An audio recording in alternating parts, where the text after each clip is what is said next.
Il nous a rejoint après avoir sorti 2,45 tours créant le buzz outre-Manche l'année dernière. Le quartet de Manchester a signé chez Vela Union son premier EP, The Shadow of Heaven, un album céleste et onirique où la voix de Jamie Lee, ici présente, s'élève comme une plainte portée par des instrus très personnels. Jamie Lee qui nous a donc rejoint dans le studio, l'occasion pour nous d'en savoir un petit peu plus sur Money. Alors bonsoir messieurs, puisqu'en fait vous êtes deux. Au départ je pensais qu'il n'y allait y avoir que vous. Première question. Au départ, ça vous fait marrer, il va y avoir bientôt les traductions, vous en faites pas. Au départ du projet Money, on savait rien de vous, pas de photos, pas de nom. Pourquoi avoir entretenu un tel mystère? So at the beginning of the project Money, we didn't know anything from you. There were no pictures, no name. Why maintaining such a mystery? I don't think we were doing it intentionally. I think we were just starting off as a band. And we were making music and we weren't really thinking about how to present ourselves. Ok, donc c'était pas intentionnel du tout. Il se concentrait juste sur la musique et voilà, il pensait pas à plus. Alors c'est un petit peu la thématique de la soirée, des groupes indés qui viennent de Manchester. À quoi ressemble leur Manchester à eux? So how is your Manchester like today? How is it now? How is it like? Yeah. For all its ugliness, it has a lot to offer, I think, artistically. Okay. On the street level, it's not the prettiest place. I think it's quite a negative place. It feels negative. But the people there seem to be celebrating something. They don't seem to care as much. They are drinking a lot, talking a lot, walking, moving. They rhyme almost. Talking. So they don't seem to care so much about the things that other people care about, I think. Okay.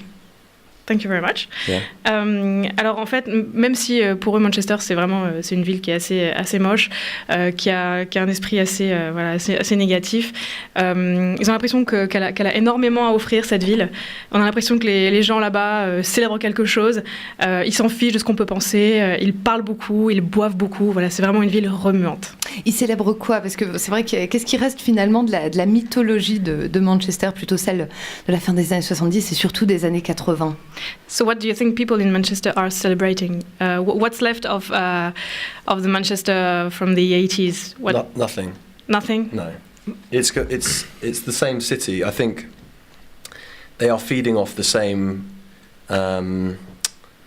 things, but using a completely different language.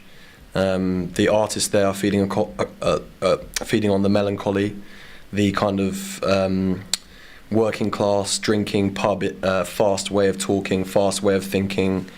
And I always say about Manchester that the people there are symbolically dead. They don't seem to want to continue in a way of life that maybe places like London have. These mortal forces are at work there. People seem to be symbolic of something more than what they just are. Okay. Anything else? People in I can only talk of my own experience in Manchester, and it's a place that I love more and more almost every day, and for different reasons. I think people in Manchester, there is a sense of humour towards life and a sense of celebration, as Jamie said. Recklessness, isn't that kind of? Yeah, recklessness, and it's like waking up, being beaten up, and you can laugh about it, I think. Yeah. Okay. Did this happen to you?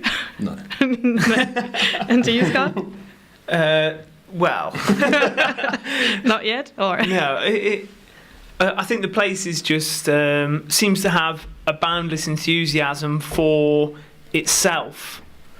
People in Manchester are very enthusiastic about Manchester, and I think you get a sense of that from a lot of different elements of social life in Manchester, whether that's the music, the bands that come from that place, but also, well, academic life. You know, you only have to look at the history of the city and the things that it's been at the forefront of.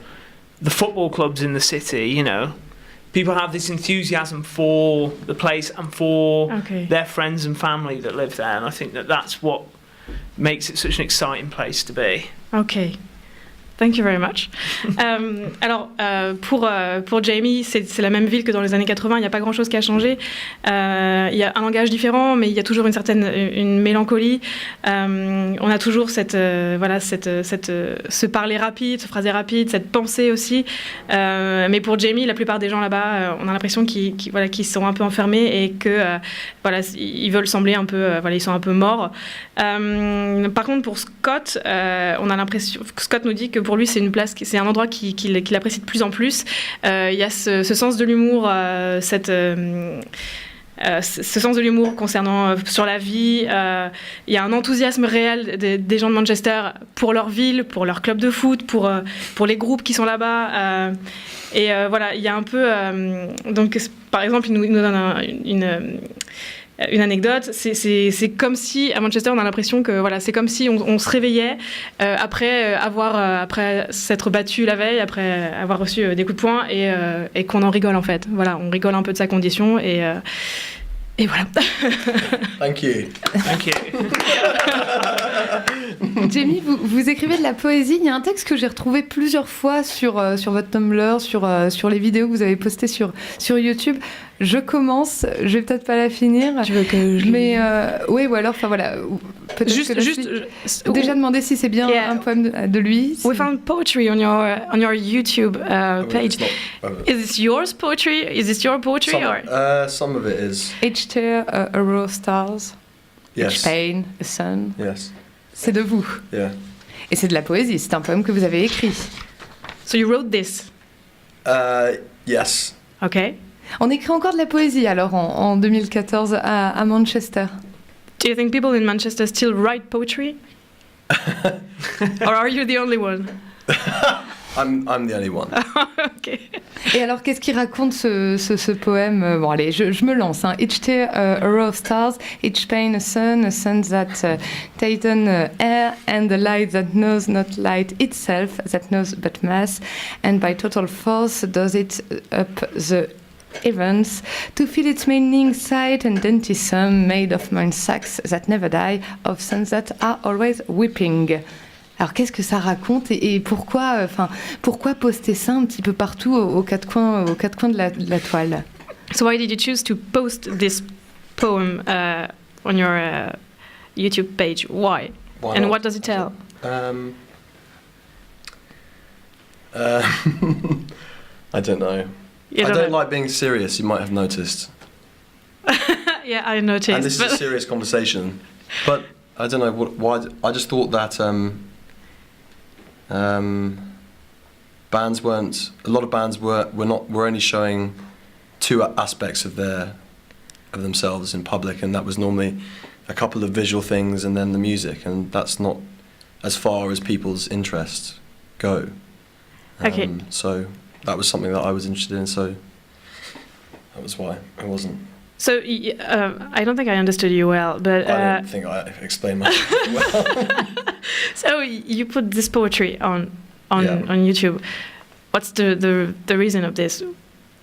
I suppose I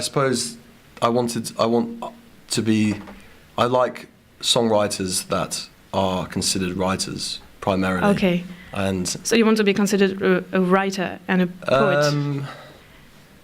I think the people that I respect the most in the art world are, well, not necessarily out of songwriters and writers. They tend to be writers. So yes. Okay. Okay. But what does it tell us? This poem. Is there a meaning behind your words or no? No, it's just words together. Well, it was just an idea, and I can't remember. Ok. Alors ce poème à la base c'est une idée, il n'y a pas de signification particulière. Il apprécie en fait les artistes, les compositeurs qui sont appréciés pour leurs textes. Et c'est une des raisons pour lesquelles il a publié ce texte, mais voilà, il ne sait plus vraiment pourquoi, mais c'est juste... Un texte qui n'est pourtant pas dans l'une de ses chansons. On va poser juste une dernière petite question. Il y a aussi la photo pour votre premier 45 tours. C'est un jeune homme, c'est vous d'ailleurs, Jamie, qui est littéralement nu, de face. Et puis il y a ce baiser entre deux garçons quand on ouvre l'album. J'ai vu sur Sur votre Tumblr aussi, qu'il y avait pas mal de peintures classiques avec des femmes nues. J'aurais aimé connaître vraiment le rapport qu'il entretient entre l'image et l'érotisme. So on your first record, there's this young man, which is you, who is you, naked, and there's this kiss when you open the record. And we saw on your Tumblr that there are some classical paintings of naked women. What's the... Bad paintings. Bad paintings? Yeah. Yeah. I think you have to take responsibility for Bouguereau, the For who? painter. I think that was who they were by. I don't know if I pronounced it right. Bouguereau? Bouguereau? I don't know him, but... Yeah, he's ridiculous, but he paints very beautifully, but not very realistically. And we put them on. I don't know why we put them on that. That's maybe 2 or 3 years old though. Okay, so he's a contemporary artist, right? No. No, I mean, we posted them 2 years. Okay. Oh, the pictures. Okay. Effectivement. And is there what's the link between image and eroticism in your mind? I don't think there is. Because we saw there's you a link naked. between that and everything. Oh well, with the naked photo, Yeah. it was just because we weren't looking for, I suppose, to be mercenary. If as someone that is looking to build something creatively, or someone that is looking to build something materially, you're always looking for tools or materials to be able to build with. So if you're a songwriter, you're always looking for maybe experience, whatever.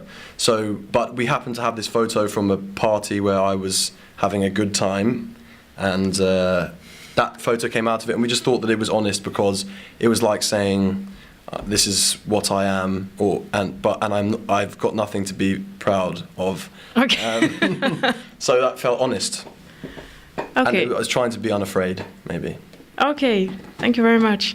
Alors pour faire plus court, donc c'est voilà, chaque artiste cherche des moyens pour atteindre un public et expérimenter aussi de nouvelles choses. Cette photo pour lui c'est une preuve d'honnêteté puisque voilà il voulait se montrer tel qu'il est, il voulait qu'on le découvre tel qu'il est. Il dit qu'il a rien dont il peut être fier niveau voilà physiquement. Et voilà, il voulait aussi cesser d'avoir peur et se montrer tel qu'il est. Très bien, merci beaucoup à vous deux. On vous retrouve à partir de 21h45 à 21h45 à partir de 21h45 pardon parce que moi j'écoute en même temps ce qu'il raconte sur la scène